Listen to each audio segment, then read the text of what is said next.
Let's talk about working stitches into the back bar or third loop of the half double crochet. Now, some designers may call it a back bar, some may call it a third loop. It's all the same part of the stitch.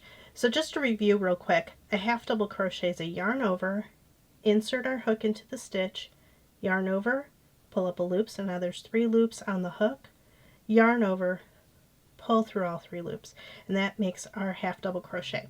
Now when we take a look at the top of the stitch, we see that it's got that V with both legs of the stitch at the top. But if we look just beyond that, behind it, we can notice that there's this back bar or third loop, because some designers may call it a third loop because with the back loop it sort of looks like a string of the top of stitches to begin with. So that is a place that we can place a stitch as well. So I am going to stop mid-row here. I'm going to chain 1 and turn.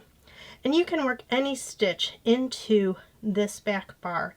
Sometimes it may call for a single crochet or more half double crochets, but you can work into it just like you work into the top of the stitch. So I'm just going to continue with half double crochets, yarn over, and instead of inserting my hook into the top of the stitch, I'm going to insert my hook from the front to the back underneath that back bar, yarn over, pull up a loop, yarn over, pull through all 3 loops. So now I'm going to do this a couple more times. Let's walk through it one more time. I'm just doing half double crochets, but like I said, you could do any stitch.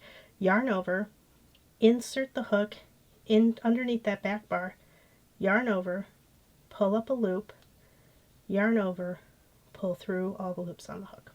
So I'm going to do this just a couple more times because I want to show you what the fabric looks like on the other side. Because as we can see here, when we're working on this side, we have a nice flat fabric when we work into that back bar. But on the front of our work, or on the opposite side of where we're working, it's a much more textured detail. So you can see here we get this nice little string of V's that sort of pop out on the front of the work, or on this side of the work. So that's working into the back bar when we're working in rows. Let's take a look at what it looks like when we work in the round. When right now I have a swatch here of just half double crochets in the round, and again we do our half double crochets as we normally would do a half double crochet. So now if we're working in the round, we're working on usually the right side of the work. Well, we don't see where that third loop is or where that back bar is. It's actually behind the stitch. So to work into the back bar, we need to move the fabric forward a little bit, find that back bar, and then again from the front to the back as the stitch is facing you, we insert our hook, pull up a loop, and then finish off our stitch as we normally would.